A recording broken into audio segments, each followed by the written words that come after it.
सातारा जिल्ह्यातील माण तालुक्यातून एक अत्यंत दुर्दैवी आणि मन हेलावून टाकणारी घटना समोर आली आहे। माण तालुक्यातील उकिरडे गावात विहिरीत बुडाल्याने अवघ्या 4 वर्षांच्या चिमुकल्याचा दुर्दैवी मृत्यू झाला आहे।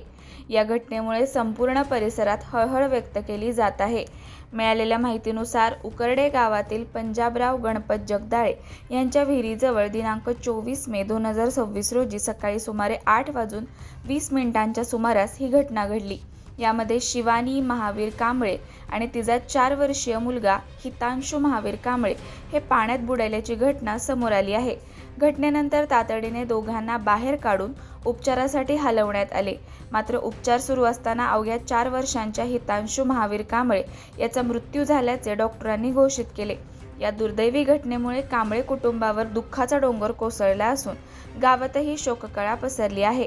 या प्रकरणी दहिवडी पोलीस ठाण्यात अकस्मात मृत्यू रजिस्टर क्रमांक 28/2026 अन्वये भारतीय न्याय संहितेच्या कलम 194 प्रमाणे नोंद करण्यात आली आहे।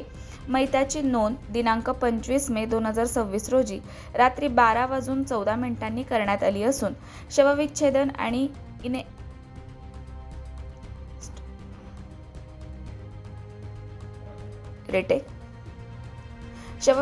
आणि इन्क्वेस्ट प्रक्रिया पूर्ण करण्यात आल्याची माहिती समोर आली आहे। या घटनेची माहिती जितेंद्र श्रीरंग कांबळे यांनी पोलिसांना दिली असून पुढील तपास दहिवडी पोलीस ठाण्याचे सहाय्यक पोलीस निरीक्षक दराडे साहेब यांच्या मार्गदर्शनाखाली सुरू आहे। उकिरडे गावातील या दुर्दैवी घटनेमुळे सर्वत्र हळहळ व्यक्त केली जात आहे। अशा घटनांमुळे पाण्याच्या ठिकाणी लहान मुलांच्या सुरक्षेबाबत अधिक काळजी घेण्याची गरज पुन्हा अधोरेखित झाली आहे। अशाच नवनवीन अपडेट्ससाठी आमच्या खबर गावाकडची या चॅनेलला सबस्क्राईब करा, आमचे व्हिडिओ लाईक करा आणि शेअर करा। धन्यवाद।